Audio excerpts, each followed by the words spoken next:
नमस्कार साथियों। नदी संज्ञा का अध्ययन हम सब करेंगे। सूत्र है इसका नदी संज्ञा का यू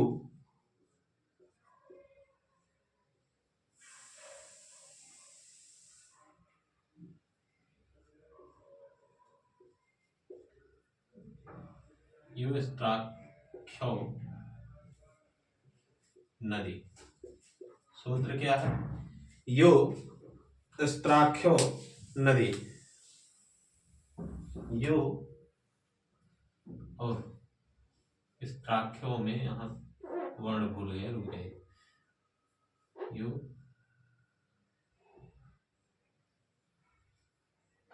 यू स्त्राख्यो नदी रहेगा। अगर हम इसको अलग करें तो यू, ठीक,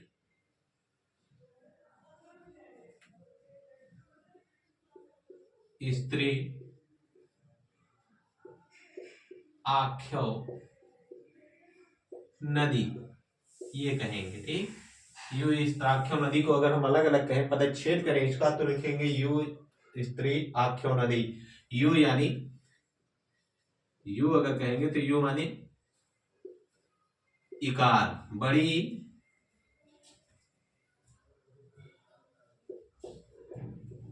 इकारांत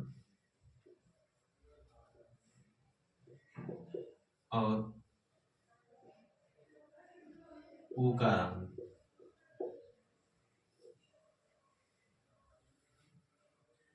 अब इसमें क्या हो जाएगा? बड़ी ई हो जाती है और बड़ा वो हो जाता है, ठीक। यानी बड़ी ई और बड़ा ऊ। अगर हम कहें बड़ी ई और बड़ा ऊ यानी दीर्घ इकार और दीर्घ उकार, ठीक। अब आख्यो शब्द है, स्त्राख्यो का अर्थ है नित्य नपुंसकलिंग। इस स्त्राख्यो का अर्थ होता है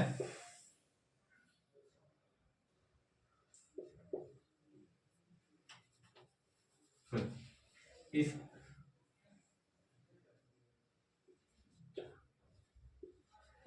स्त्राख्यो का अर्थ होता है, अर्थ है नित्य स्त्रीलिंग। नित्य स्त्रीलिंग यानी जो हमेशा स्त्रीलिंग, सर्वदा स्त्रीलिंग, सार्वभौमिक स्त्रीलिंग शब्द होते हैं बन के, ठीक। ये नित्य स्त्रीलिंग होता है स्त्राख्यो का अर्थ, ठीक।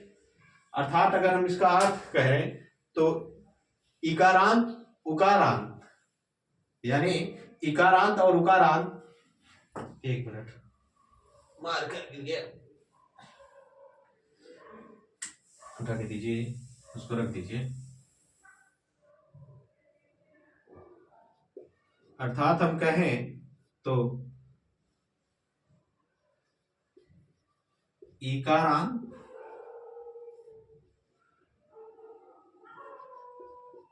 और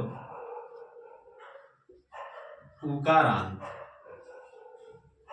इकारांत और उकारांत यानी बड़ी और बड़ा ऊ, ठीक। करांत उकारांत और उकारांत तथा नित्य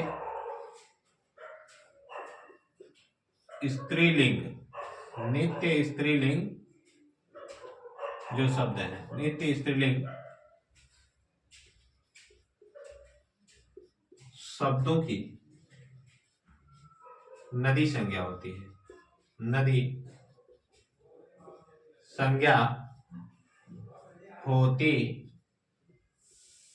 है, ठीक। नदी संज्ञा होती है। अब उदाहरण लिख लीजिए नदी संज्ञा कैसे, जैसे जैसे जैसे नदी हुआ, नदी हुआ और क्या हुआ? वधु हुआ।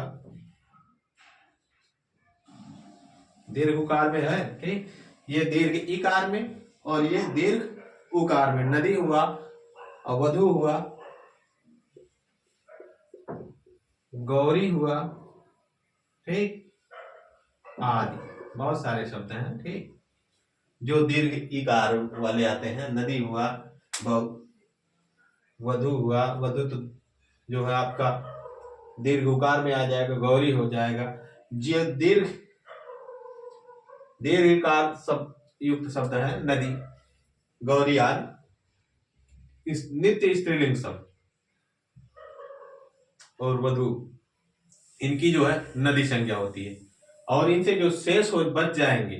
ठीक, अब आप कहेंगे बड़ी, बड़ा यानी दीर्घकार और दीर्घ उकार का तो आप सब बता दिए, तो हर्ष विकार और हर्ष उकार की क्या होगी? तो हर्ष इकार और हर्ष उकार की घी संज्ञा होती है। अभी आपको हम इसके बाद बता रहे हैं। ठीक, इसको नोट कर लीजिए, फिर उसको बताते हैं। हाँ, ध्यान ध्यान दीजिएगा कि नदी संज्ञा आपने अध्ययन किया, घी संज्ञा पढ़ेंगे आप। घी संज्ञा क्या करता है?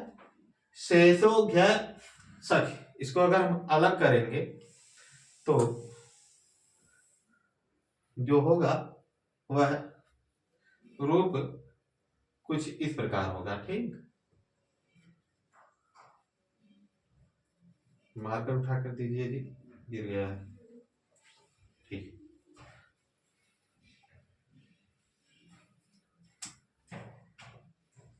क्या लिखेंगे? शेषः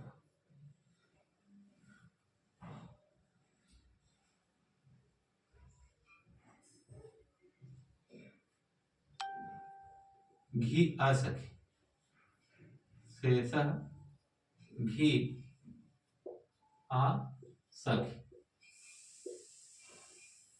असखी। ठीक, अर्थात शेष क्या? जो नदी संज्ञा जिनकी नहीं होती है वो, उनसे बचे हुए जो बचे हुए शब्द हैं वो, यानी दीर्घ इकार और दीर्घ उकार तो हम पढ़ चुके, और हर्ष विकार और हर्ष उकार की क्या होती है? शेष, वो बच रहे हैं। तो शेष की जो है घी संज्ञा होती है असखी, यानी सखी शब्द को छोड़कर। सखी जो शब्द है, क्योंकि यह इकार हर्ष विकार है, लेकिन इनकी जो है घी संज्ञा नहीं होगी, इसको छोड़कर जो है सभी शेष जो हर्ष इकार और हर्ष उकार शब्द हैं उनकी घी संज्ञा होती है। इसको लिख लीजिए। ठीक, नोट करना चाहिए, थोड़ा सा नोट डाउन कर लीजिए। जिन शब्दों की नदी संज्ञा, जिन शब्दों की नदी संज्ञा नहीं होती,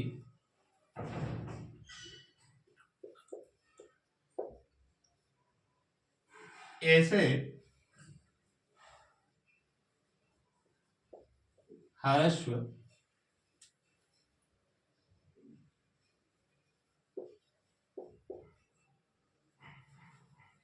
इकारांत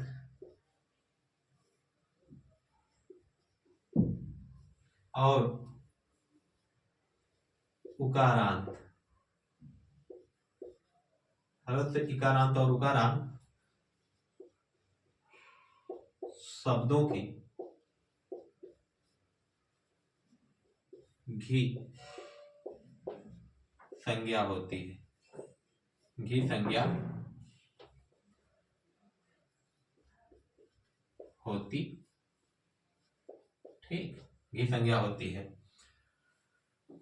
लेकिन कंडीशन क्या है? सखी को छोड़कर, असखी यानी सखी शब्द को छोड़कर, सखी शब्द को छोड़कर। ठीक, असखी यानी सखी शब्द को छोड़कर, अर्थात ऐसे वर्ण, ठीक, ऐसे शब्द जिनके दीर्घ इकारांत और दीर्घ उकारांत के अंतर्गत जो शब्द रूप या धातु रूप नहीं आते, उनके, अर्थात हर्ष विकारांत और हर्ष उकारांत शब्दों की घी संज्ञा होती है, लेकिन नदी को जो है छोड़कर। उदाहरण जैसे हरि, भानु, वारि, मधु, क्या हुआ? जैसे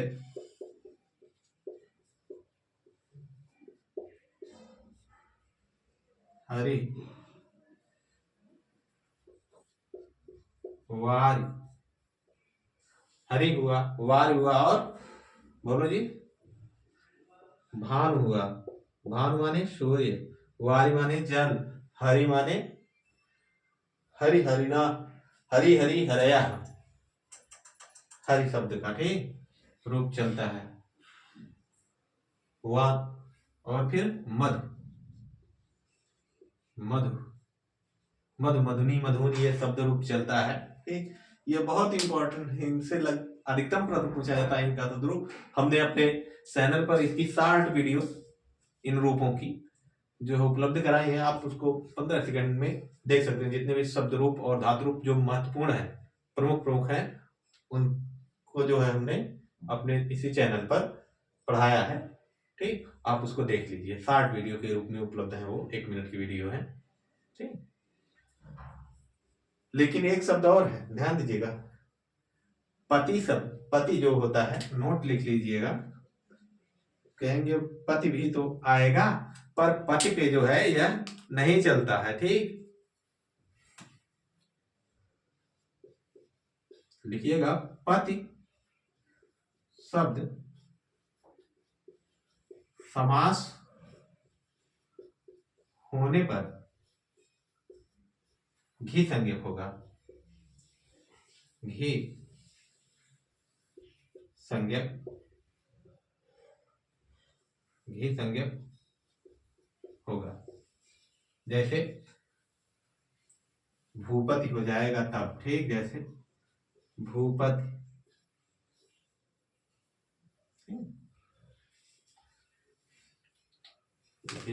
भूपत हुआ, सीतापत हुआ आदि। जैसे भूपत, फिर सीतापति। यदि पति शब्द अकेले है तो उसकी घी संज्ञा नहीं होगी, पर वह यदि वह समास युक्त है, यानी एक समासिक पद है, तो उसकी जो है घी संज्ञा होगी ठीक। आशा है कि आप नदी संज्ञा और घी संज्ञा को अच्छे तरीके से समझ गए होंगे, इसके अंतर को भी समझ गए होंगे। तो आगे हम आपको पद संज्ञा पढ़ाते हैं। आज के लिए इतना ही, नमस्कार।